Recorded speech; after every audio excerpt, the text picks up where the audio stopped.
आज का मेरा टॉपिक है कि बच्चों के मार्क्स एग्ज़ाम में कैसे ज़्यादा से ज़्यादा आएँ।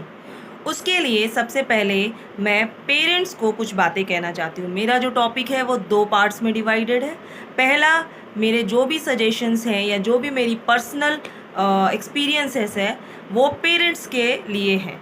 एंड सेकेंड पार्ट में I will be telling about, मैं बताऊँगी कि बच्चों को ज़्यादा मार्क्स लाने के लिए क्या करना चाहिए।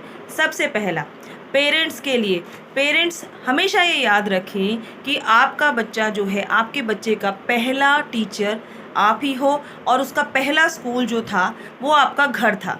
तो वो अभी भी सेम है ना, अभी भी वो अलग नहीं होता। हाँ, वो स्कूल में सीखने जाता है और ज़्यादा सीखने जाता है, मगर उसका पहला स्कूल हमेशा से वो आपका घर ही रहेगा और उसके पहले टीचर्स जो हैं वो आप लोग ही रहोगे।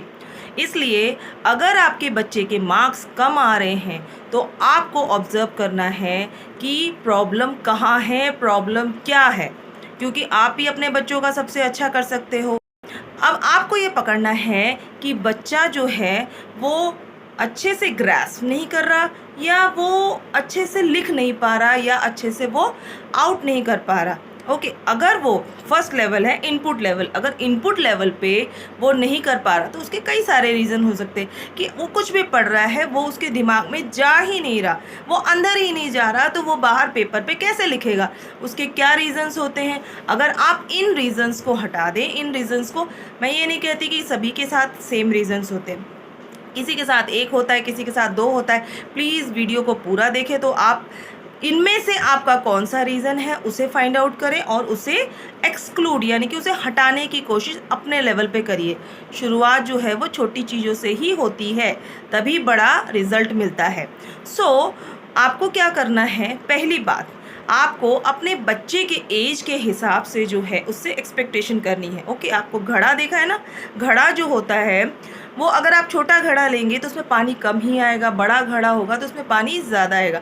अगर आप चाहेंगे एक छोटे से घड़े में बहुत ज़्यादा पानी मैं स्टोर कर लूँ और मैं पीता रहूँगा, वो ऐसा नहीं होगा, है कि नहीं। तो छोटे घड़े में कम ही पानी आता है, बड़े घड़े में ज़्यादा पानी आता है। अगर एक यूकेजी के बच्चे से आप एक्सपेक्ट करेंगे कि वो फट बड़े क्लासेस के आंसर भी दे दे, बिल्कुल गलत, ऐसा नहीं हो सकता। इतनी एक्सपेक्टेशन मत करिए। अब आप बोलेंगे मैम छोटे क्लासेस में ही तो आप पढ़ाना शुरू करते हैं, बहुत ज़्यादा उनको तो अभी से बहुत कुछ सिखाया जाता है। आई अंडरस्टूड, हमारा एजुकेशन सिस्टम जो है वो चेंज हो गया, हम छोटे लेवल से ही बहुत कुछ सिखाना शुरू करते हैं। बट आपने एक चीज़ नोटिस नहीं की होगी कि एजुकेशन लेवल में हमारे एजुकेशन सिस्टम में हम छोटे लेवल से स्टार्ट तो करते हैं, बट वो छोटे लेवल पे थोड़ा थोड़ा करके सिखाया जाता है और उसी चीज़ को अगले साल फिर से रिपीट किया जाता है, क्योंकि हमें भी पता है बच्चा हो सकता है वो सिर्फ जाने, ये नहीं है कि वो उस चीज़ को समझे, वो इस चीज़ को पूरा याद कर ले, ऐसा नहीं। वो सिर्फ एक इंट्रोडक्शन होता है उसको, ठीक है, और उसी चीज़ को अगले क्लास में फिर से पढ़ाया जाता है सो दैट वो उसकी रिपीटेशन हो जाएगी। फिर उसके क्लास में अगले साल फिर पढ़ाया जाता है तो वो एक और बार रिपीटेशन, ऐसे करते करते 2-3 साल के अंदर वो उस चीज़ को सीख जाता है। इसलिए अगर नर्सरी के बच्चे में ही अगर नर्सरी के बच्चे को पार्ट्स ऑफ प्लांट्स बताया गया है और आप बोलो कि भाई इसे तो पूरा आना चाहिए, नहीं, पार्ट्स ऑफ प्लांट अगर वो बोल ले वो बहुत अच्छे। अगर कुछ बच्चे जो होते हैं वो ग्रास्पिंग बहुत अच्छी होती है तो वो पकड़ भी लेते हैं, लेकिन अगर कुछ नहीं पकड़ पाते, इसका मतलब ये नहीं है कि आपने उन्हें अंडर एस्टिमेट करना है। ओके, हर बच्चे का लेवल अलग होता है, तो एज के हिसाब से अपने बच्चे से एक्सपेक्ट करिए, क्योंकि छोटे एज में बड़े एज का नहीं है। बच्चे का इंटरेस्ट क्या है, आपको जानना है कि बच्चे का इंटरेस्ट है या नहीं है। मान लीजिए बच्चा ड्राइंग में ज़्यादा इंटरेस्ट दिखाता है पढ़ाई से, या खेलकूद में ज़्यादा इंटरेस्ट दिखाता है, या फिर वो पेंटिंग वगैरह में या सिंगिंग, डांसिंग, ये सब चीज़ों में उसका इंटरेस्ट ज़्यादा है, तो हमेशा एक काम करिए, पढ़ने से पहले, उसको पढ़ने बिठाने से पहले जस्ट आधे घंटे के लिए सही उसे अपना मनपसंद काम या उसकी इंटरेस्ट वाला काम जो है वो करने दीजिए। फिर चाहे वो टीवी देखना हो, वो उसका इंटरेस्ट, उसके मैगज़ीन पढ़ना हो, या फिर उसको पेंटिंग करना हो, या डांसिंग हो, या खेलना हो, जस्ट आधे घंटे के लिए। उससे क्या होता है, उसका पूरा माइंड जो है वो रिलैक्स हो जाएगा और वो खुश हो जाएगा, क्योंकि उसने वो काम किया जो वो चाहता था। उसकी जो अंतरात्मा है वो अपने पसंद का काम करके वो खुश हो जाएगी। ओके, फिर वो जो भी पढ़ेगा, चाहे वो 15 मिनट पढ़े, वो 10 मिनट पढ़े, वो उस चीज़ को ज़्यादा देर तक रिटेन करेगा। ये बात हमेशा याद रखिए।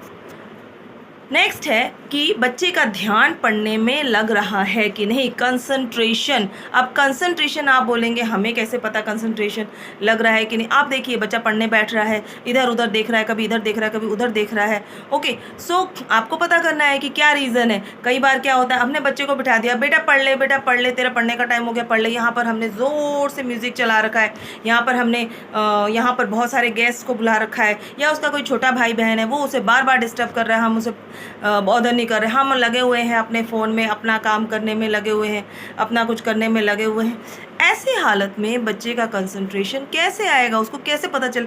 उसको वो जो भी 2 मिनट भी बैठे, चाहे 2 घंटे बैठे, वो जो भी पढ़ेगा उसके दिमाग में नहीं घुसेगा। सो आपको देखना है कि उसका कंसंट्रेशन पढ़ाई में हो, जिसके लिए आप एक सूटेबल एनवायरनमेंट तैयार करिए। आप वहाँ पर हल्ला वगैरह कम करिए। आप बच्चे को एक अलग रूम में, अगर मेहमान आए हैं अलग रूम में बिठाइए, या फिर लाइट्स वगैरह सफिशेंट होना चाहिए, यानी कि बिल्कुल डिम लाइट है, बच्चे को अच्छे से दिख नहीं रहा, ऐसा नहीं होना चाहिए। सफोकेशन हो रही है, बच्चे को बहुत हल्ला हो रहा है, छोटे बच्चे डिस्टर्ब कर रहे हैं। सो ये चीज़ें जो हैं आपको अवॉइड करनी है। नेक्स्ट है कि आपको time to time PTM attend करना है। बच्चे का 6 घंटा स्कूल में जाता है, वो 6 घंटा स्कूल में क्या करता है, क्या नहीं करता, यू डोंट नो। ओके, सो आपको देखना है कि बच्चा जो है वो, आपको टीचर से बात करनी है कि स्कूल में क्या करता है, वो कैसे आंसर देता है कि नहीं।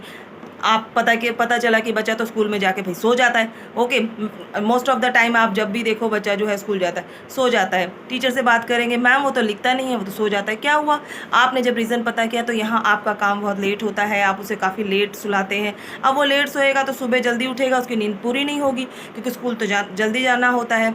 अब वहाँ स्कूल में जाके सो जाएगा। या फिर घर में आप लोग पेरेंट्स आपस में कोई बहस हो रही है, झगड़ा वगैरह होता रहता है, या फिर कुछ प्रॉब्लम होती है जिसकी वजह से बच्चा डिस्टर्ब हो जाता है, और वो घर में वहाँ जाके वो घबरा सा जाता है। वहाँ जाके वो सोचता है कि ये भी मतलब एल्डर लोग हैं, ये भी मुझे डांटेंगे, या यहाँ भी कुछ ऐसा हो सकता है। तो बच्चा एक अजीब से डर में रहता है। तो इस चीज़ को पता करिए कि पेरेंट टीचर्स के साथ जाके बात करके इस चीज़ को पता करिए कि प्रॉब्लम कहाँ है। ओके, सो ये सारी चीज़ें जो है इनपुट लेवल पे है। आउटपुट लेवल पे क्या है, आउटपुट लेवल पे यानी कि आपने बच्चे का सारा एनवायरनमेंट ठीक कर दिया, आपने एज के हिसाब से पढ़ाया, सब कुछ करा, लेकिन बच्चा जो है वो आउटपुट नहीं कर पा रहा, वो निकाल नहीं पा। जब वो एग्ज़ाम में लिखने जा रहा है तो वो खाली छोड़ के आ रहा है।